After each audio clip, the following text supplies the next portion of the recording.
अस्सलाम वालेकुम मेरे प्यारे दोस्तों। एक ऐसी दुनिया जिसके बारे में बात करने से भी लोग डरते हैं। क्या इस्लाम में जिन्न और रूहानी इलाज के नाम पर होने वाले काम सही हैं या गलत? आज हम एक ऐसे विषय पर बात करेंगे जो कई लोगों के लिए रहस्य और डर का स्रोत है, जिन्हों से संपर्क और रूहानी इलाज यानी रुक्या। इस वीडियो में हम जानेंगे कि इस्लाम की रोशनी में इनमें से क्या जायज है और क्या नाजायज, ताकि आप शिर्क और नुकसान से बच सकें। यह एक ऐसा मामला है जिसकी गहराई को समझना बेहद जरूरी है, क्योंकि हमारी जिंदगी में अक्सर ऐसे हालात आ जाते हैं जब हमें सही और गलत के बीच फर्क करना मुश्किल लगता है। बहुत से लोग जाने अनजाने में ऐसे कामों में पड़ जाते हैं जो उन्हें अल्लाह से दूर ले जाते हैं। यह कोई आम मसला नहीं है, यह सीधे हमारी आस्था, हमारे ईमान और आखिरत के सवाब से जुड़ा है। इस्लाम में जिन्नों के अस्तित्व को कुरान और हदीस दोनों ने साबित किया है। वे अल्लाह की बनाई हुई एक अलग मखलूक हैं जो इंसानों की तरह ही बुद्धि और इच्छा शक्ति रखते हैं, लेकिन वे आग से बनाए गए हैं और अदृश्य हैं। उनकी अपनी दुनिया है, अपने नियम हैं और वे अच्छे या बुरे हो सकते हैं, ठीक इंसानों की तरह। लेकिन जिन्नों से संपर्क या उनसे मदद लेने के मामले में इस्लाम एक बहुत स्पष्ट और सख्त रास्ता दिखाता है। यह कोई मजाक या जादू टोने का खेल नहीं है, यह एक गंभीर आध्यात्मिक मामला है जहां हमारे ईमान का इम्तिहान होता है। हमें यह समझना होगा कि हर वह काम जो हमें सुकून या समाधान का दिखावा दे वह सही नहीं होता। कुछ रास्ते ऐसे होते हैं जो शुरू में आसान लगते हैं लेकिन अंत में गहरे दलदल में फंसा देते हैं। आइए सबसे पहले हम बात करते हैं जिन्न संचार सत्रों की, जिन्हें इस्लाम में आमतौर पर नाजायज माना जाता है। यानी सीधे जिन्नों से बात करना, उन्हें बुलाना या उनसे जानकारी हासिल करने की कोशिश करना, जैसे कि सेंस या चैनलाइजिंग के जरिए। ऐसा करना इस्लाम में जायज नहीं है। इसकी सबसे बड़ी वजह यह है कि जिन्न धोखेबाज होते हैं। वे आसानी से किसी को भी गुमराह कर सकते हैं, उन्हें गलत जानकारी दे सकते हैं और उन्हें सही रास्ते से भटका सकते हैं। यह कोई मनगढ़ंत बात नहीं, बल्कि कुरान और सुन्नत से साबित है कि जिन्न फरेबी होते हैं। वे इंसानों को अपनी बातों में फंसाकर गलत काम करवा सकते हैं और उन्हें अल्लाह से दूर कर सकते हैं। इसका दूसरा बड़ा कारण शिर्क का खतरा है। शिर्क का मतलब है अल्लाह के साथ किसी और को शरीक करना, यानी अल्लाह के अलावा किसी और से मदद मांगना या उसे अल्लाह की तरह समझना। कुरान और सुन्नत हमें बताते हैं कि अनसीन यानी अदृश्य दुनिया का ज्ञान सिर्फ अल्लाह के पास है। जिन्नों से ज्ञान या मार्गदर्शन मांगने की कोशिश करना तौहीद, अल्लाह की एकता के सिद्धांत का उल्लंघन है। हम अल्लाह पर ईमान रखते हैं कि वही हर चीज का जानने वाला और हर चीज पर कुदरत रखने वाला है। जब हम जिन्नों से मदद मांगते हैं तो एक तरह से हम उन्हें अल्लाह के बराबर मान लेते हैं, या कम से कम ये सोचते हैं कि वे हमें ऐसी जानकारी दे सकते हैं जो सिर्फ अल्लाह ही जानता है। यह शिर्क की बहुत गहरी खाई है जिसमें गिरने से बचना हर मुसलमान का फर्ज है। अल्लाह ने हमें सिर्फ उसी से मदद मांगने का हुक्म दिया है।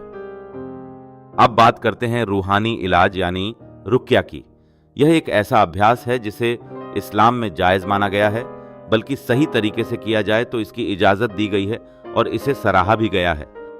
रुक्या का मतलब है कुरान की आयतें पढ़ना, अल्लाह के नाम और सिफात के साथ दुआएं करना और सुन्नत से साबित दुआओं का इस्तेमाल करना, ताकि अल्लाह से शिफा और हिफाजत मांगी जा सके। यह एक तरह की आध्यात्मिक थेरेपी है जिससे जिन्न के असर, जादू टोने या बुरी नजर से निजात पाने की कोशिश की जाती है। लेकिन इसे करने के लिए कुछ बहुत सख्त नियम हैं जिनका पालन करना बेहद जरूरी है। जायज रुक्या में क्या क्या शामिल होता है? सबसे पहले जायज रुक्या में कुरान की आयतों को पढ़ा जाता है, जैसे सूरह फातिहा, आयतुल कुर्सी, सूरह इखलास, सूरह फलक और सूरह नास। ये आयतें अल्लाह का कलाम है और इनमें शिफा की बहुत ताकत है। दूसरा, सुन्नत से साबित दुआएं पढ़ना। हमारे प्यारे नबी ने कई दुआएं सिखाई हैं जो हमें हर तरह की मुसीबतों, बीमारियों और शैतानी शरारतों से बचाती हैं। इन दुआओं का पढ़ना रुक्या का अहम हिस्सा है। तीसरा, कुछ जायज प्राकृतिक इलाज भी रुक्या में शामिल किए जा सकते हैं, जैसे जमजम का पानी, शहद, कलौंजी या जैतून का तेल। इन्हें कुरान की आयतें पढ़कर दम करके इस्तेमाल किया जा सकता है। लेकिन यह ध्यान रहे कि ये सिर्फ वसीला हैं, शिफा देने वाला सिर्फ अल्लाह है। रुक्या का मुख्य मकसद सिर्फ अल्लाह से शिफा और हिफाजत मांगना होता है। हमें यह समझना होगा कि शिफा देने वाला सिर्फ अल्लाह है। हम जो भी करते हैं वह सिर्फ एक वसीला है, असली शिफा अल्लाह की तरफ से आती है। इसलिए रुक्या करने वाले और कराने वाले दोनों को यह यकीन रखना चाहिए कि अल्लाह ही ठीक करने वाला है। जो शख़र्स रुक्या करता है यानी राकी, उसका नेक और परहेजगार होना बहुत ज़रूरी है। उसे इस्लामी उसूलों पर सख्ती से चलना चाहिए और किसी भी ऐसे काम से बचना चाहिए जो शिर्क की तरफ ले जाता हो। एक राखी को न तो कोई तावीज़ देना चाहिए, न ही किसी जिन्न से मदद मांगनी चाहिए और न ही कोई गैर इस्लामी रस्म करनी चाहिए। अगर राखी खुद सही रास्ते पर नहीं है तो उसके रुक्या से कोई फायदा नहीं होगा, बल्कि नुकसान हो सकता है। अब बात करते हैं उन तरीकों की जो रुक्या के नाम पर किए जाते हैं लेकिन इस्लाम में नाजायज हैं। ये वे तरीके हैं जो सीधे सीधे शिर्क और नुकसान की तरफ ले जाते हैं। सबसे पहले जिन्नों से सीधे मदद मांगना या उन्हें बुलाना, उनके नाम का इस्तेमाल करना या उनसे ताकत हासिल करने की कोशिश करना, ये बिल्कुल मना है। जैसा कि हमने पहले भी कहा, जिन्न फरेबी होते हैं और उनसे मदद मांगने का मतलब है अल्लाह के बजाय किसी और से मदद मांगना, जो शिर्क है। दूसरा, तावीज़ या गंडे तावीज़ का इस्तेमाल करना। बहुत से लोग सोचते हैं कि तावीज़ उन्हें बुरी नज़र या जादू से बचाते हैं, लेकिन अगर तावीज़ में अल्लाह के नाम और कुरान की आयतें नहीं हैं, या अगर उनके बारे में यह माना जाता है कि उनमें खुद कोई जादुई ताकत है, तो यह शिर्क है। इस्लाम में तावीज़ पर भरोसा करना मना है, क्योंकि यह अल्लाह पर भरोसे को कमज़ोर करता है। शिफा और हिफाजत सिर्फ अल्लाह से मिलती है। तीसरा, ऐसी रस्में या मंत्रों का इस्तेमाल करना जो इस्लामी शिक्षाओं के खिलाफ हों। इसमें बहुदेववादी मान्यताएं यानी कई देवताओं को मानना या ऐसे काम शामिल हैं जो कुरान की पवित्रता का उल्लंघन करते हों, जैसे जिन्नों के लिए कुर्बानी देना या ऐसे मंत्र पढ़ना जिनमें अल्लाह के अलावा किसी और का नाम लिया जाए। यह सब शिर्क है और मुसलमानों के लिए सख्त मना है। चौथा, रूहानी इलाज के दौरान किसी को शारीरिक या भावनात्मक नुकसान पहुंचाना।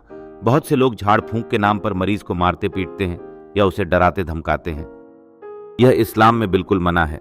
हमारा दीन हमें रहम और मोहब्बत सिखाता है, न कि जुल्म और हिंसा। जिन्न का इलाज भी इस्लामी तरीके से ही होना चाहिए, जिसमें किसी को कोई नुकसान न पहुंचे। एक था, एक वाकया याद आता है।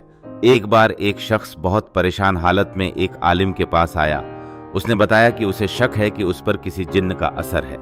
आलिम ने उसे अल्लाह का जिक्र करने, कुरान पढ़ने और सुन्नत की दुआएं पढ़ने की नसीहत दी। उस शख्स ने कुछ दिन बाद आलिम को बताया कि उसे कुछ फायदा नहीं हो रहा, क्योंकि जिन्न उससे बातें करता है और उसे और बड़े आलिम के पास जाने को कहता है जो जिन्नों से सीधे बात करके इलाज करते हैं। उस आलिम ने उसे समझाया कि यह जिन्न का धोखा है। वह चाहता है कि तुम अल्लाह से दूर हो जाओ और शिर्क में पड़ जाओ। अल्लाह पर भरोसा रखो और सिर्फ उसी से मदद मांगो। आके पतदे पतदक़ा। उस शख्स ने फिर हिम्मत करके अल्लाह पर भरोसा किया, कुरान की तिलावत की और दुआएं की, और कुछ समय बाद उसे अल्लाह ने शिफा अता की।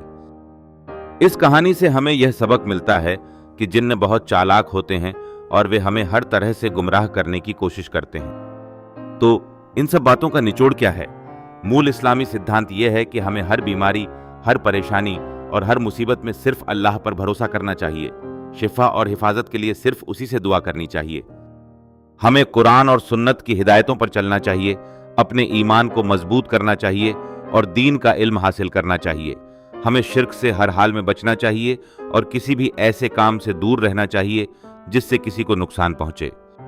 याद रखें, अल्लाह ने हमें एक सीधा रास्ता दिखाया है और हमें उस रास्ते पर डटे रहना चाहिए, चाहे कितनी भी मुश्किलें आएं।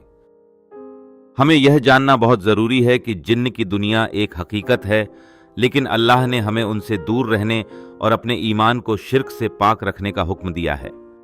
जब भी आपको लगे कि आप या आपका कोई जानने वाला किसी जिन्न के असर में है या किसी रूहानी परेशानी से जूझ रहा है, तो किसी सच्चे और परहेजगार आलिम या राखी से संपर्क करें जो सिर्फ कुरान और सुन्नत की रोशनी में ही इलाज करता हो।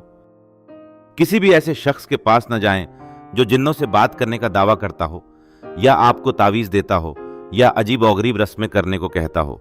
हमारा दीन सादगी, तौहीद और अल्लाह पर मुकम्मल भरोसे का नाम है। आखिर में हम आपसे यही गुजारिश करते हैं कि इन बातों पर गौर करें और इन्हें अपनी जिंदगी का हिस्सा बनाएं। याद रखिए, सच्चा सुकून और कामयाबी सिर्फ अल्लाह की इबादत और उसकी फरमाबरदारी में ही है। अगर आप इस्लाम और ऐसे ही अहम मसलों के बारे में और जानना चाहते हैं तो इस वीडियो के बाद अगला वीडियो देखना न भूलें।